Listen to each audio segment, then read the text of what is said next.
సుందరకాండ హవనం, అద్భుతమైనటువంటి వేద పారాయణ, అలాగే హనుమాన్ చాలీస ఎంత అద్భుతంగా గానం చేశారంటే బృందాలు వర్ణనాదితో ఆనంద పరోషమై ప్రతి ఒక్కరూ కూడా ఈ కార్యక్రమంలో పాల్గొన్నారు. ఇక రామాంజనేయులు గారు ఆనందం అయితే ఇక అది బ్రహ్మానందమే. ఆయన అసలు ఎప్పుడు నవ్వుతూ ఉంటారు, ఇక ఆయన నవ్వాలా ఉండిపోయిందంటే అంత బ్రహ్మానంద భరితుడి రామాంజనేయులు గారు ఈ కార్యక్రమాన్ని నడిపించారు. అలాగే ఇక దుర్గాప్రసాద స్వామికి నిత్యానంద భరితుడు ఆయన బ్రహ్మానంద భరితుడు, ఆత్మానంద భరితుడు, స్వాత్మానంద భరితుడు, ఇక అన్ని ఆనందాలు ఆయనలోనే ఉన్నాయి. అదేవిధంగా మరి మనం ఎంత ఆనందపడుతున్నామో ఈరోజు మరి నా వంశీయుడైనటువంటి బాలరాముడు అయోధ్యలో ప్రతిష్ఠింపబడుతున్నాడే, పునఃప్రతిష్ఠింపబడుతున్నాడని సూర్యనారాయణ మూర్తి కూడా ఆనందపరోషుడై ఉన్నాడు. అందుకే భగభగలాడుతున్నాడు. ఉన్నాడు ఏమైపోయావో స్వామి అంటే మీతో పాటు నేను ఆనందపడతా అన్నాడు నా స్వామి సూర్యనారాయణ. ఎందుకంటే నా స్వామిని ఎందుకన్నారంటే ఆయన కశ్యప వంశ సంజాతుడు. కశ్యప వంశంలోనే కశ్యప ప్రజాతుల యొక్క మానస పుత్రికగా అవతరించింది మానసావి. ఆ తల్లి ఉపాసకులన్నారు. ఆ స్వామిని ప్రశ్నిస్తున్నాను ఇందాక నుంచి కూడా, స్వామి ఏమిటిది ఇంత ఆనంద పారోషణమై మేమంతా ఇంత కార్యక్రమం చేస్తే లక్షలాదిగా ఇంతమంది భక్తులు వస్తే మీ ప్రతాపం ఎవడు స్వామి 3 రోజుల నుంచి ఎక్కువైపోయిందంటే మీరందరూ ఆనందపడుతున్నారు, నేను కూడా ఆనందపడుతున్నాను. అందుకే బాగా మిమ్మల్ని అందరినీ చూడడానికి వచ్చాను, నేను కూడా ఆనందించడానికి ఉన్నాను స్వామి చూడండి. అందుచేత సూర్యవంశంలో అవతరించినటువంటి శ్రీరామచంద్రమూర్తి స్వామికి ఆనందం ఉండదు, సూర్యనారాయణమూర్తికి అదే ఆనందం జరుగుతోంది. చాలా సంతోషం. ఇప్పుడు నేటి జరిగేటువంటి యొక్క అద్భుతమైనటువంటి శ్రీరామచంద్రమూర్తి యొక్క పునఃప్రతిష్టాపన అంటే పునరుద్ధరణ. ఆగమశాస్త్రం ఏం చెబుతుందంటే నూతనమైన దేవాలయాలు నిర్మాణం చేయడం కాదు, జీర్ణమైన దేవాలయాలు కనుక పునరుద్ధరణ చేసినట్లయితే 1,000,000 అశ్వమేధ యాగాలు చేసిన పుణ్యఫలం దక్కుతుంది అని చెప్పేసి ఆగమశాస్త్రం చెబుతుంది. అటువంటిది శ్రీరామ జన్మభూమిలో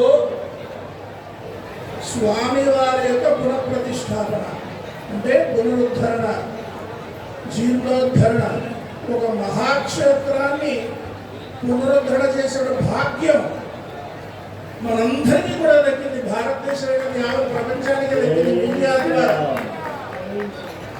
ఎంత అదృష్టవంతం అంటే అనంత కోటి అశ్వమేధ యాగాలు చేసిన పుణ్యఫలాన్ని మనందరూ కూడా దక్కించుకుంటున్నాం. ప్రపంచానికి ఆదర్శప్రాయమైనటువంటి ధర్మ ప్రతిష్టాపన జరుగుతోంది అయోధ్యలో. అయితే ధర్మస్వరూపుడైనటువంటి రామచంద్రుడు ఎప్పుడైతే ప్రతిష్ఠిత అవుతాడో కృతయుగానికి నాంది పురాణాల్లో స్పష్టంగా చెప్పబడింది. నేను గతంలో కూడా చెప్పాను. పురాణాల్లో చాలా స్పష్టంగా ఉంది. ఏమని? మహావిష్ణువు యుగాంతానికి, కలియుగాంతానికి కలిగ్యావతారం ఎత్తి కలి దోషాలను కలిగి అంతమొందించి అయోధ్యను రాజధానిగా చేసుకుని ప్రపంచాన్ని ఏలతాడు అని దానికి అయోధ్య సిద్ధమవుతోంది. త్వరలో రామచంద్రుడితో పాటుగా కలిగి నారాయణుడు కూడా అవతరించబోతున్నాడు. ఇది కృతయుగానికి నాంది ప్రస్ఫారం వల్ల ఏదాంతరం సంశయం. అందుచేత చాలా ఆనందం. ఇంత బృహత్తర కార్యక్రమంలో నేను కూడా మరి రామాంజనేయులు గారి యొక్క ప్రేరణ, అలాగే దుర్గాప్రసాద స్వామి నేను ఎప్పుడో కాళేశ్వరంలో చూశాను. ఇప్పుడు స్వామిని నేను ఒకటైపోయాను. విడిగా చేశాను అక్కడ, కానీ ఇప్పుడు ఒకటే చేశాను, ఒకటయ్యా. అలాగే సాయి స్వామి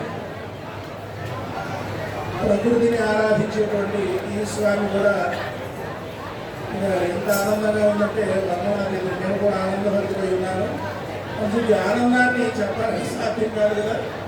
అందుచేత మీ అందరికీ కూడా ఈ కార్యక్రమంలో ప్రత్యక్షంగా పరోక్షంగా సంపూర్ణ సహాయ సహకారాలు అందించిన ప్రతి ఒక్కరికి కూడా సంపూర్ణమైన ఆశీస్సులు అందజేస్తూ, ప్రత్యేకంగా మీడియా ఈరోజు ఏ విషయమైనా సరే ప్రపంచానికి చక్కగా వెనువెంటనే అందుతోందంటే ప్రధాన కారణం మీడియా.